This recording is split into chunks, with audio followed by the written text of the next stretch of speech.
Ki Hajar Dewantara mengajarkan kepada kita untuk menjadi pemimpin pembelajaran yang mampu menjadi teladan, mampu bekerja sama dengan orang lain, mampu melaksanakan tugas dengan baik, dan mampu mendampingi dan menuntun murid-muridnya dengan penuh perhatian dan kasih sayang sesuai dengan visi dan misi pendidikan secara umum dan sekolah secara khusus. Konsep ini dikenal dengan konsep Pratap Triloka, yaitu ing ngarso sung tulodo, ing madya mangun karso, tutuwuri handayani. Di depan sebagai teladan, di tengah membangun motivasi, di belakang memberikan dorongan. Dalam mengambil sebuah keputusan, seorang pemimpin pembelajaran hendaknya berpihak kepada murid, memperhatikan nilai-nilai kebajikan, dan dapat dipertanggungjawabkan berdasarkan 4 paradigma, 3 prinsip, dan 9 langkah pengambilan keputusan. Dalam pengambilan keputusan, seorang pemimpin pembelajaran akan memperhatikan nilai-nilai yang ada pada dirinya. Di antaranya adalah nilai mandiri, reflektif, kolaboratif, inovatif, serta berpihak pada murid. Nilai mandiri diperlukan ketika harus mengambil keputusan dengan cepat tanpa harus meminta bantuan dari pihak lain. Nilai reflektif diperlukan ketika menemui sebuah permasalahan yang mengharuskan kita bertindak dengan mencermati konsekuensi yang akan terjadi jika mengambil keputusan tersebut.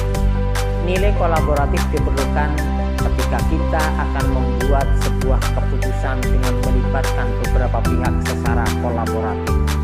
Sebagai pemimpin pembelajaran, kita juga harus mampu berinovasi dalam pengambilan keputusan, membuat keputusan tersebut dengan efektif dan efisien. Dan semua keputusan yang kita ambil hendaknya berpihak kepada murid. Murid menjadi subjek pembelajaran, membutuhkan dampingan dan tuntunan dari seorang guru sebagai coach. Proses coaching akan membawa murid mencapai tujuan belajarnya, mengeksplorasi diri dan memaksimalkan potensinya. Coach akan menggali informasi pada kunci untuk menemukan solusi secara mandiri. Dalam proses pengambilan keputusan, proses coaching dibutuhkan sebagai cara yang efektif untuk membuat sebuah keputusan dengan melihat keberpihakan terhadap murid, bertanggung jawab, dan mengedepankan nilai-nilai kebajikan melalui 4 paradigma, 3 prinsip, dan 9 langkah pengambilan keputusan. Dalam pengambilan keputusan yang memihak kepada murid, bertanggung jawab, dan bernilai kebajikan, seorang pemimpin pembelajaran harus mengenal situasi emosi baik pada dirinya maupun pada pihak yang terlibat dalam pengambilan keputusan. Kesadaran penuh diperlukan dalam proses ini. Guru dapat melakukan teknik stop untuk mengembalikan kondisinya dalam kesadaran penuh atau mindfulness, sehingga nantinya dalam mengambil keputusan akan berada pada emosi yang stabil, sadar, dan penuh tanggung jawab. Kita harus menganalisis terlebih dahulu apakah sebuah permasalahan termasuk ke dalam rujukan moral ataukah dilema etika. Ketika kita dihadapkan pada sebuah permasalahan yang membutuhkan keputusan yang tepat pada beberapa alternatif keputusan, maka kita harus mampu membawa keputusan tersebut dengan mempertimbangkan nilai-nilai yang ada pada diri kita. Di antaranya adalah nilai mandiri, reflektif, kolaboratif, inovatif, dan berpihak pada murid. Nilai-nilai ini harus kita pegang sebagai kendali dalam membuat sebuah keputusan, sehingga keputusan yang kita buat merupakan keputusan yang tepat dan bertanggung jawab serta berpihak kepada murid.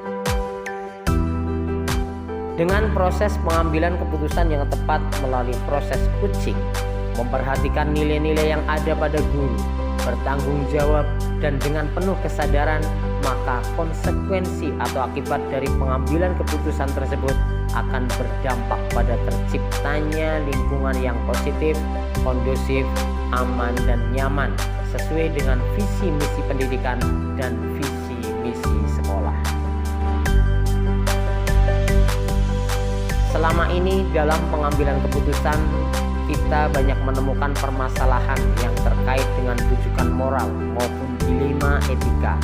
Terkadang kita ragu dalam membuat keputusan karena beberapa pilihan keputusan adalah benar, sehingga kita harus bisa menganalisa sebuah permasalahan dari sudut pandang manapun dan menganalisa kemungkinan yang akan terjadi jika sebuah keputusan diambil.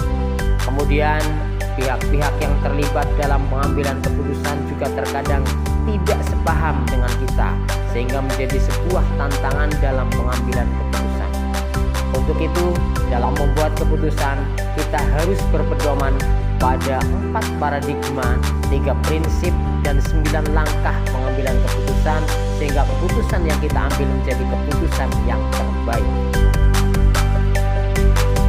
Sebagai guru, sudah tepat bagi kita mengambil keputusan yang memberikan kemerdekaan terhadap belajar murid dalam pembelajaran di sekolah. Hal ini sangat berpengaruh terhadap pengajaran yang memerdekakan murid kita. Pengambilan keputusan menjadi proses yang sangat penting dilakukan di sekolah. Terlebih, lingkungan yang positif, kondusif, aman, dan nyaman.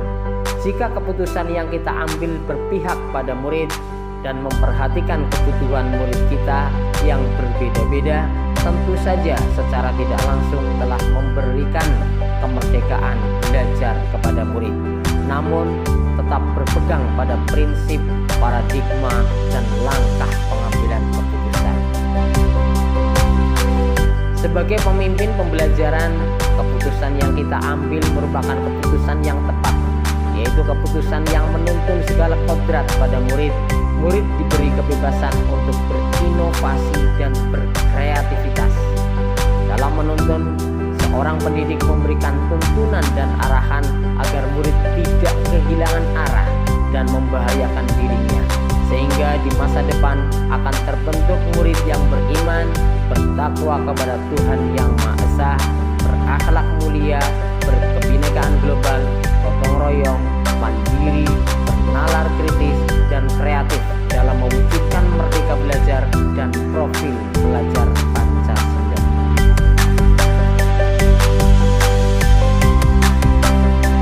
Dalam pengambilan keputusan yang berpihak kepada murid, bertanggung jawab, dan memuat nilai-nilai kebajikan, perlu adanya penerapan pratap triloka yang diajarkan oleh Ki Hajar Dewantoro, yaitu Ing Ngarsa Sing Tulodo, Ing Madya Mangunkarso, dan Teguri Handayani. Keputusan tidak lepas dari nilai-nilai yang harus ada pada seorang guru sebagai pemimpin pembelajaran, diantaranya nilai mandiri, reflektif, kolaboratif, inovatif, dan berpihak pada murid. Coaching menjadi salah satu cara yang dapat diterapkan dalam proses pembuatan keputusan, sehingga keputusan yang diambil merupakan keputusan yang berpihak pada murid. Murid dapat mengeksplorasi diri guna mencapai tujuan pembelajaran dan memaksimalkan potensinya. Pengambilan keputusan yang tepat yaitu dengan membuat visi yang berdampak pada perkembangan murid. Sebagai pemimpin pembelajaran, menjadi inisiator dalam mewujudkan budaya positif di sekolah sesuai dengan visi misi pendidikan dan visi misi sekolah, berpegang pada penguatan profil pelajar Pancasila. Dalam membuat keputusan, kita harus berpedoman pada 4 paradigma, 3 prinsip, dan 9 langkah pengambilan keputusan, sehingga keputusan yang kita ambil menjadi keputusan yang terbaik.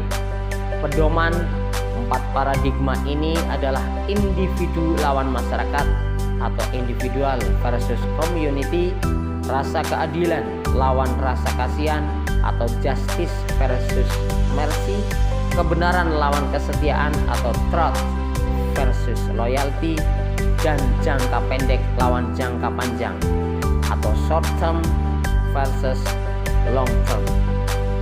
3 prinsip pengambilan keputusan diantaranya berpikir berbasis hasil akhir atau end-based thinking, berpikir berbasis peraturan, atau role based thinking dan berpikir berbasis rasa peduli atau care based thinking.